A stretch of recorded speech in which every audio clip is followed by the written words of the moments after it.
Приветствую, ребят! Вы на канале Юра. Сегодня речь пойдет об осмотре автомобиля для подписчика. Такие видео были на канале, ссылку я оставлю, можете посмотреть. Сразу говорю то, что видео выходит на момент, когда уже автомобиль снят с продажи. Я не знаю, продан он, не продан, но объявление снято. Потому что, чтобы не было разговоров, что я помогаю продать кому-то машину, рекламирую, может быть, ее там сбагриваю, чтобы не было этих вот вопросов. Поэтому видео выходит после того, как объявление снято. Смотрел я эту машину в 20-х числах июня 2023 года. Ко мне обратился подписчик посмотреть Passat B5 2001 год, уже рестайловый, 1.9 TDI, 130 лошадиных сил, 375 тысяч пробега, зеленый универсал. 6200 владелец просит, позвонил, договорился и поехал смотреть.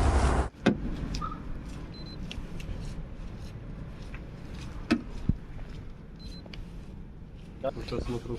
Ага.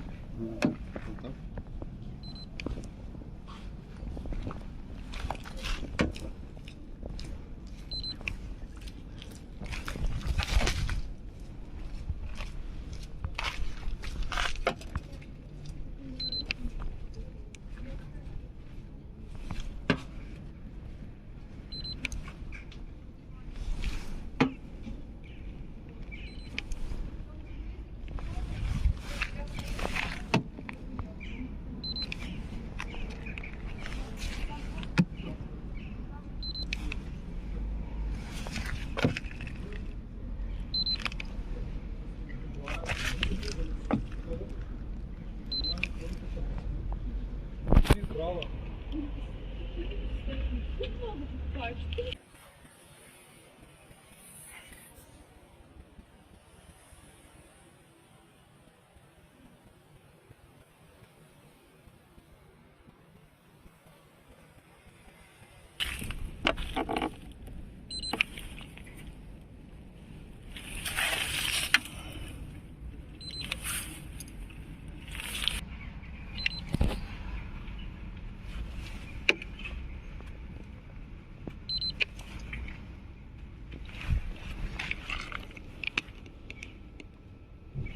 Что показывает? Есть где-нибудь?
По кузову вы все сами прекрасно видите, в каком состоянии все происходит. Все равно царапины, сколы присутствуют, машина 2001 года. Это все есть, вы сами можете оценить. Я не буду здесь ничего дополнять. Плюс к этому я не испытываю никаких иллюзий, что там происходит под подкрылками, накладками на пороге. По-любому там будет рыжня, а даже может и пара дырок. Почти 400 тысяч километров пробега в автомобиле. Подробнее вы можете узнать на моем проекте по Audi A4. Сейчас вот как раз идет проект по ремонту кузова. На данный момент в целом-то проект по восстановлению Audi, но именно сейчас происходит ремонт кузова, вернее он произведен, но выходит сейчас видео. Я думаю, в ближайшее время будет видео уже по затратам. Сколько было потрачено на эти все цели, на работу, на материалы, на ремонт, то есть все будет подробно на видео, поэтому подписывайтесь на канал и старайтесь ничего не пропускать, нажимайте обязательно колокольчик. Дальше начал смотреть техничку. Поднимаю капот, разумеется, и по классике нету защиты двигателя.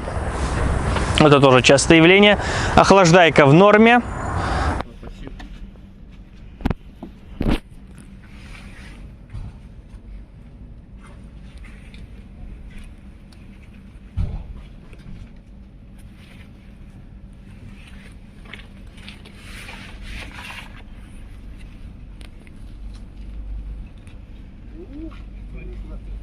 Разные капот, крыло и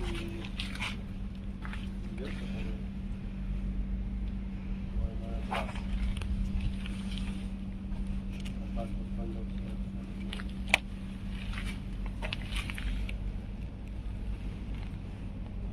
крыло может красиво, это правое, это то, что Бачок гидроусилителя сухой, жидкость он менял. По двигателю, ну, турбина мокрая, как это часто бывает, масло уже на вкус кидает. Во время движения разгоняется нормально, но уже масло кидает. По восстановлению турбины, вот у меня есть также автомобиль Passat B6, 2-литровый Common-Rail'овский. Ну, кто давно на канале, тот знает, кто давно подписан, 2-литровый дизель Common-Rail'овский, 140 сил, CBAP. И я узнавал, вот, для интереса, для информации, сколько будет стоить восстановление турбины. $100-200, ребят, в зависимости от актуатора, жив актуатор или нет. Вот цена будет либо 100, либо 200. Если живой, то 100. Если нет, то 200. Плюс работа по замене. То есть снять турбину и поставить. Но многие могут сказать, я это сделаю все сам. Я то же самое на своем автомобиле B4 менял сам. Но если вы меняете на сервисе, там гарантию вам дают на год. Если же нет, там полгода, либо 3 месяца. То есть это зависит еще на гарантию, насколько гарантия будет действовать. Поэтому да, это затраты в каком-то смысле даже оправданы. По самому двигателю, ну, подушки двигатель не гуляет, не прыгает, но легкая вибрация уже есть. Подушки, разумеется, не новые. Так, в целом, никакого криминала под капотом нету. Все нормально. Также по стаканам нет нигде никаких сварных швов таких, но заметно по телевизору, что разбиралось, и удар по морде легкий был, потому что уже саморезы видны, где-то уже разбиралось в свое время. Может, не этот владелец, а до него, но тем не менее это есть. Ну а дальше по салону. В салоне чехлы, ну, классический черный цвет салона Passat. Комплектация не самая богатая, простой кондей, нет климат-контроля. Стеклоподъемники только на передних дверях, задние на веслах. Но тем и лучше, когда автомобиль старый. Не надо будет менять на 2 стеклоподъемника, менять меньше будет вам, если вдруг что. Хотя если кондей и мандей работают, зачем их гонять постоянно?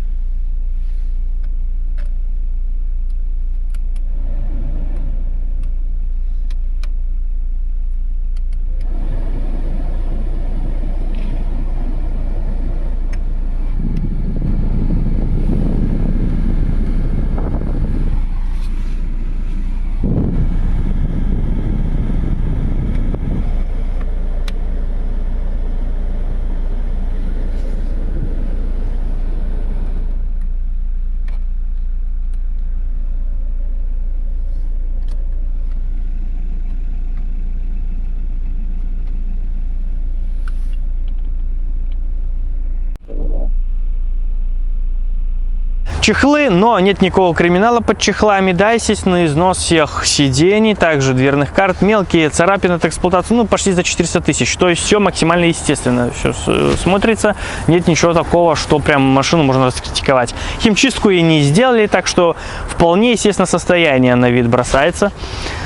И в целом по салону все хорошо, никакого криминала. Почему? Потому что на приборке ничего не горит, все нормально.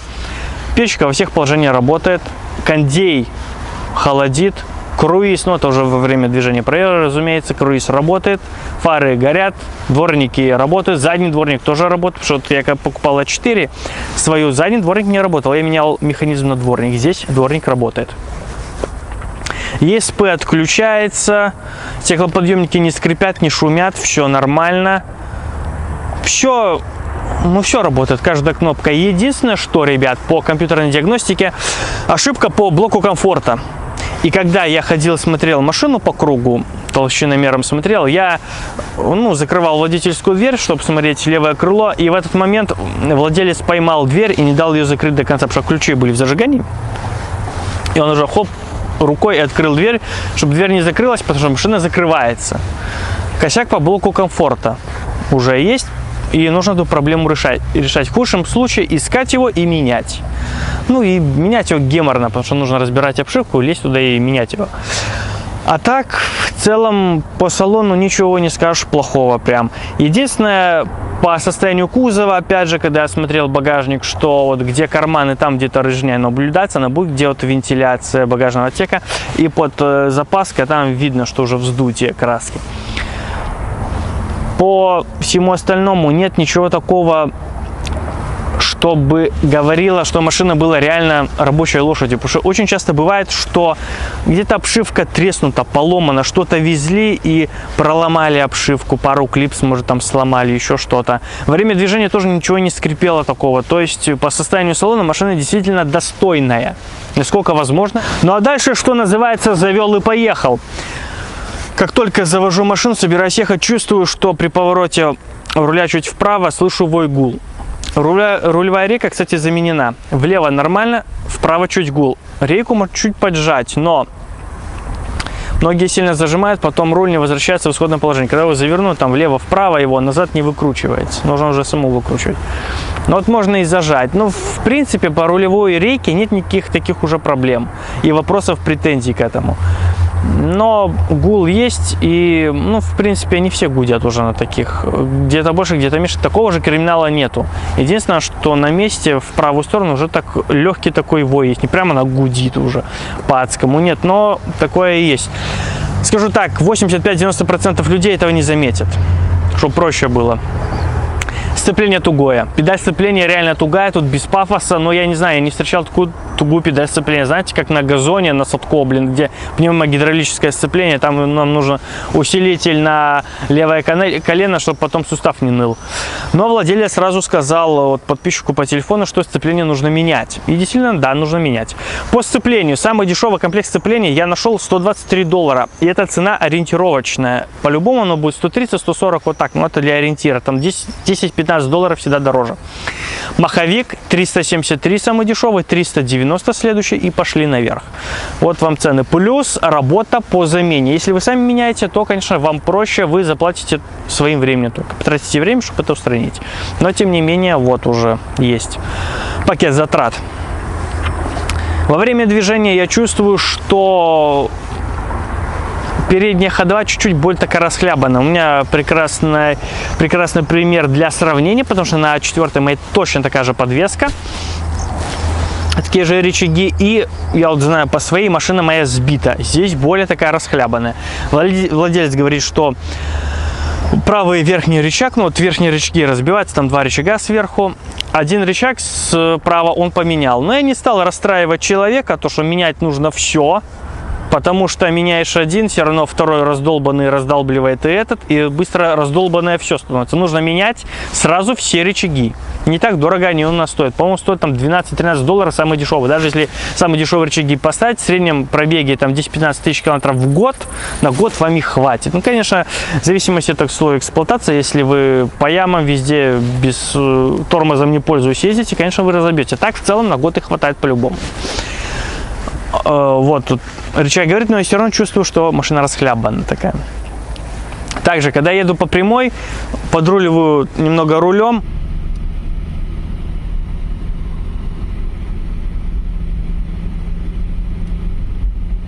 Машина едет прямо, нету остроты руля, которая должна быть. Вот моей машины, та же Audi такой же ходовой, уже чуть-чуть я пробовал, также машина резко отклоняется уже.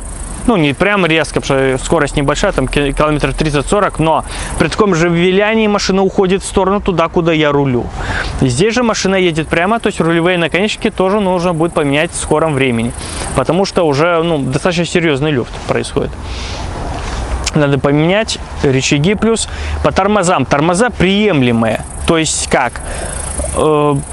Техосмотр вы пройдете, это по-любому. Для жизни опасно зимой уже будут вопросы. Почему? Потому что, ВАГ должен тормозить серьезнее. Вот у меня новые тормоза на машинах, и они сразу педаль в пол, машина окапывается, готова вам нос разбить об руль.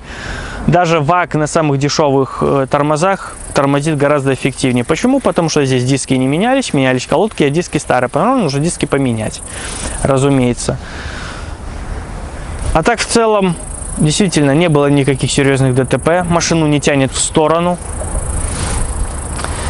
Все хорошо, нету никаких гулов, ударов. Амортизаторы не потекли. По крайней мере, на тот момент, я не знаю, как сейчас, если кто-то сейчас будет умничать.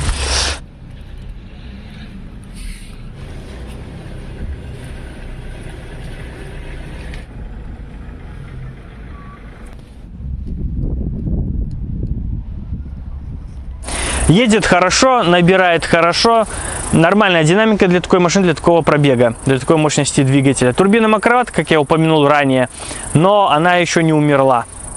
Еще в живом диапазоне. Насколько ее хватит, уже вопрос. Восстановление турбины и все, что остальное перечислил. В принципе, нет ничего такого, что я это говорю, ребят, под себя. Я бы поменял рычаги, я бы поменял тормозные диски. Также тросы на ручник надо бы поменять, потому что ручник тоже уже легкий. Можно поджать его, но тросы видно, что уже староваты, надо бы поменять их. Я так говорю про себя. Многие из вас купили бы автомобиль и просто бы на нем ездили, не запариваясь. Там тормоза, я не быстрый, мне нормально, буду ездить. Люфтит немного, там ходовую уводит. Пока машина мордой не прыгает, не виляет, менять не буду. То есть для многих людей это не проблема. Я говорю про себя, что я бы устранял. Я вам просто показываю. Никаких выводов я не делаю. Я рассказываю, что я почувствовал, что я увидел, своими впечатлениями делюсь. А дальше уже решать вам, как вы бы делали. Единственное, что требует внимания, так это же сцепление. Конечно, потому что педаль тугая. Можно... передача переключается хорошо, кулиса нормальная, живая. Но уже можно раздолбать и коробку, потому что там надо нормально стараться уже на сцеплении, чтобы воткнуть нужную скорость. Поэтому только сцепление требует первоначального внимания. На тот момент владелец был готов $200 скинуть, то есть за 6 отдам. Сейчас про этот Passat рассказываю и ловлю себя на мысли. 2001 год, Passat 1.9, переднеприводный, там зеленый рестовый, 6200. А год назад снимал подбор Audi A6 C6. Там было 3 варианта, но они быстро ушли. 8200, 8500, 8900. 2004-2005 года машины. 3-литровый бензиновый двигатель BBG, это самый надежный A6C6. Quattro на автомате. 8900 было, 8500 и с торгом. Сейчас Passat 6200, дизельный. А на этом все. Спасибо вам большое за внимание. Пишите свое мнение в комментах. Вот такой получился осмотр. Подписывайтесь на канал. Ждите видео по А4. Много еще будет интересного. Я надеюсь, вам понравится. И не буду ничего загадывать, но я думаю, интересное время наступает на канале. Будут интересные автомобили, обзоры, технические подробности. Все это увидите. Увидимся в следующем видео. Счастливо!